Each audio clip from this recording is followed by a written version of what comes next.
श्री गणेशाय नमः। श्री सरस्वत्यै नमः। श्री गुरुचरणकमलेभ्यो नमः। वंशे विभूषितकरानवनीरदाभात् पीताम्बरादरुणबिम्बफलाधरोष्ठात् पूर्णेन्दुसुन्दरमुखादरविन्दनेत्रात् कृष्णात् परं किमपि तत्त्वमहं न जाने। श्रीमद्भगवद गीता के 14वें अध्याय का महात्म्य। श्री महादेव जी कहते हैं, पार्वती, अब मैं भवबंधन से छुटकारा पाने के साधनभूत 14वें अध्याय का महात्म्य बताता हूँ। तुम ध्यान देकर सुनो। सिंहल द्वीप में विक्रम बेताल नामक एक राजा थे, जो सिंह के समान पराक्रमी और कलाओं के भंडार थे। एक दिन वे शिकार खेलने के लिए गए। उत्सुक होकर राजकुमारों सहित 2 कुतियों को साथ लिए वन में गए। वहां पहुंचने पर उन्होंने तीव्र गति से भागते हुए खरगोश के पीछे अपनी कुतिया छोड़ दी। उस समय सब प्राणियों के देखते देखते खरगोश इस प्रकार भागने लगा मानो कहीं उड़ गया हो। दौड़ते दौड़ते बहुत थक जाने के कारण वह बड़ी खंदक में गिर गया। गिरने पर भी वह कुतिया के हाथ नहीं आया और उस स्थान पर पहुंचा जहां वातावरण बहुत ही शांत था।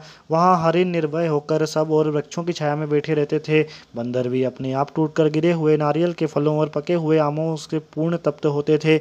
वहां सिंह हाथी के बच्चों के साथ खेलते और सांप निडर होकर मोर के पंखों में घुस जाते। उस स्थान पर एक आश्रम के भीतर वत्स नामक मुनि रहते थे, जो जितेंद्रिय एवं शांत भाव से निरंतर गीता के 14वें अध्याय का पाठ किया करते थे।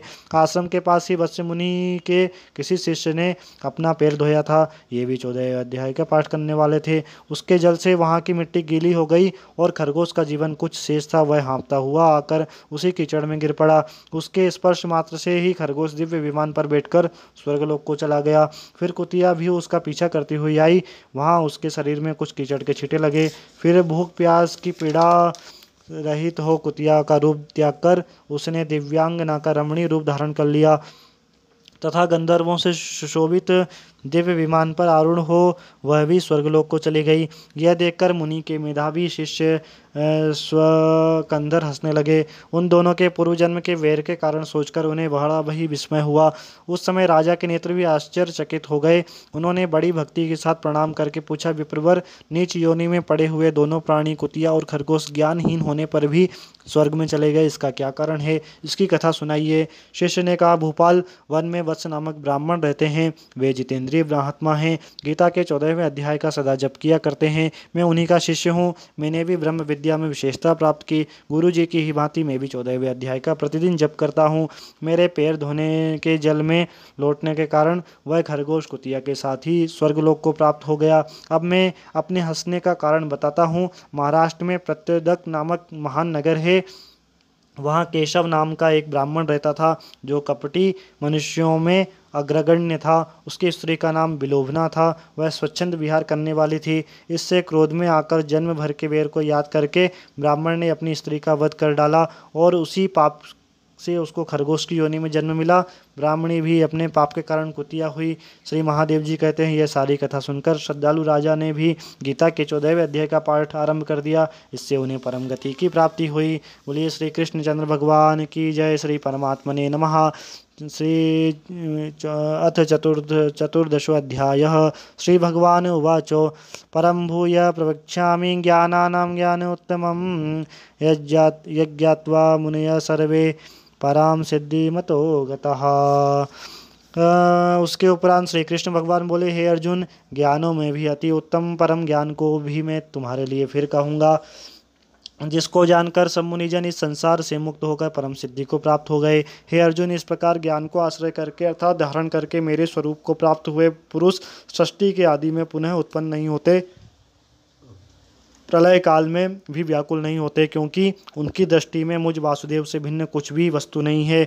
हे अर्जुन, मेरी महत ब्रह्म रूप प्रकृति अर्थात त्रिगुणमयी माया संपूर्ण भूतों की योनि है, अर्थात गर्भाधान का स्थान है, और मैं उस योनि में चेतन रूपी बीज को स्थापित करता हूँ और उस जड़ चेतन के संयोग से सब भूतों की उत्पत्ति होती है। हे अर्जुन, नाना प्रकार की सब योनियों में जितनी भी मूर्तियां अर्थात शरीर उत्पन्न होते हैं, उन सब की त्रिगुणमयी माया को गर्भ धारण करने वाली माता है और मैं बीज को स्थापन करने वाला पिता हूँ। हे अर्जुन, सत्व रजो तमो ऐसे यह प्रकृति से उत्पन्न हुए 3 गुण इस अविनाशी जीवात्मा को शरीर में बांधते हैं। हे निष्पाप, उन तीनों गुणों में प्रकाश करने वाला निर्विकार सत्व गुण तो निर्मल होने के कारण सुख की आसक्ति और ज्ञान की आसक्ति से अर्थात ज्ञान के अभिमान से बांधता है। हे अर्जुन, राग रूप रजोगुण कामना और आसक्ति से उत्पन्न हुआ ज्ञान वह इस जीवात्मा को कर्मों की और उनके फलों की आसक्ति से बांधता है। और हे अर्जुन, सर्वदेहाभिमानियों के मोहने वाले तमोगुण को अज्ञान से उत्पन्न हुआ ज्ञान वह जीवात्मा को प्रमाद, आलस्य और निद्रा के द्वारा बांधता है। क्योंकि हे अर्जुन, सत्वगुण सुख में लगाता है, रजोगुण कर्म में तथा तमोगुण ज्ञान को आच्छादन करके अर्थात ढक के प्रमाद में भी लगाता है। और हे अर्जुन, रजोगुण और तमोगुण को दबाकर सत्वगुण होता है अर्थात बढ़ता है, तथा रजोगुण सत्वगुण को दबाकर तमोगुण बढ़ता है, वैसे ही भी तमोगुण और सत्वगुण को दबाकर रजोगुण बढ़ता है। इसलिए जिस काल में इस देह में अंतःकरण और इंद्रियों में चेतनता और बोध शक्ति उत्पन्न होती है, उस काल में ऐसा जानना चाहिए कि सत्वगुण बढ़ रहा है। हे अर्जुन, रजोगुण के बढ़ने पर लोभ, प्रवृत्ति अर्थात सांसारिक चेष्टा और सब प्रकार के कर्मों का स्वार्थ बुद्धि से आरंभ एवं अशांति अर्थात मन की चंचलता और विषय भोगों की लालसा, यह सब उत्पन्न होते हैं। तथा हे अर्जुन, तमोगुण के बढ़ने पर अंतःकरण में, इंद्रियों में अप्रकाश और कर्तव्य कर्मों में अप्रवृत्ति और प्रमाद अर्थात व्यर्थ चेष्टा, निद्रादि अंतःकरण की मोहिनी वृत्तियाँ, यह सब भी उत्पन्न होती हैं। हे अर्जुन, जब यह जीवात्मा सत्वगुण की वृद्धि में मृत्यु को प्राप्त होता है तो उत्तम कर्म करने वालों के मल रहित अर्थात दिव्य स्वर्ग आदि लोकों को प्राप्त करता है। रजोगुण में बढ़ने पर अर्थात जिस काल में रजोगुण बढ़ता है उस काल में मृत्यु को प्राप्त होकर कर्मों की आसक्ति वाले पुरुष मनुष्य योनि में उत्पन्न होता है। तथा तमोगुण के बढ़ने पर मरा हुआ पुरुष कीट पशु मूढ़ योनियों में उत्पन्न होता है। क्योंकि सात्विक कर्म का तो सात्विक सुख, ज्ञान और वैराग्य आदि निर्मल फल कहा गया है, राजस कर्म का फल दुख एवं तामस कर्म का फल अज्ञान कहा गया है। सत्वगुण से ज्ञान उत्पन्न होता है और रजोगुण से निसंदेह लोभ उत्पन्न होता है, तमोगुण से प्रमाद और मोह उत्पन्न होता है और अज्ञान भी होता है। इसलिए सत्वगुण में स्थित हुए पुरुष स्वर्ग आदि उच्च लोकों को जाते हैं, रजोगुण में स्थित पुरुष मध्य में अर्थात मनुष्य लोक में ही रहते हैं, एवं तमोगुण के कार्य रूप निद्रा, प्रमाद और आलस्य आदि में स्थित हुए तामस पुरुष अधोगति को अर्थात कीट पशु आदि नीच योनि को प्राप्त होते हैं। हे अर्जुन, जिस काल में दृष्टा अर्थात समष्टि चेतन में एक ही भाव से स्थित हुआ साक्षी पुरुष तीनों गुणों के सिवा अन्य किसी को करता नहीं देखता अर्थात गुण ही गुणों में वर्तते हैं ऐसा देखता है और तीनों गुणों से अति परे सच्चिदानंद घन स्वरूप मुझ परमात्मा को तत्व से जानता है, उस काल में वह पुरुष मेरे स्वरूप को प्राप्त होता है तथा वह पुरुष इन स्थूल शरीर की उत्पत्ति के कारण तीनों गुणों को उल्लंघन करके जन्म मृत्यु वृद्धावस्था और सब प्रकार के दुखों से मुक्त हुआ परमानंद को प्राप्त होता है। इस प्रकार भगवान के रहस्य युक्त वचनों को सुनकर अर्जुन ने पूछा, हे पुरुषोत्तम, इन तीनों गुणों से अतीत हुआ पुरुष किन किन लक्षणों से युक्त होता है और किस प्रकार के आचरणों वाला होता है? प्रभु,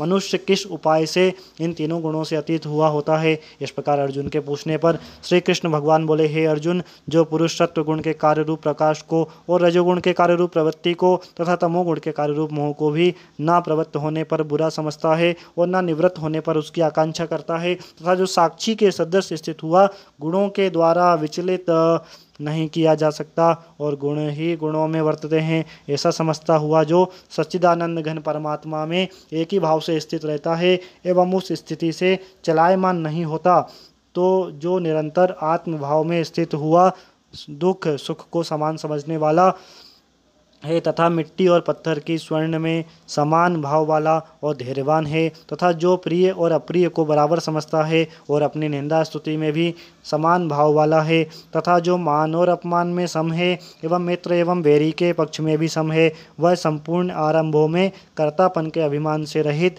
हुआ पुरुष गुणातीत कहा जाता है। और जो पुरुष अव्यभिचारी भक्ति योग के द्वारा मेरे को नितांत भजता है, वह तीनों गुणों को अच्छी प्रकार से उल्लंघन करके सच्चिदानंद घन ब्रह्म में एक ही भाव होने के लिए योग्य होता है।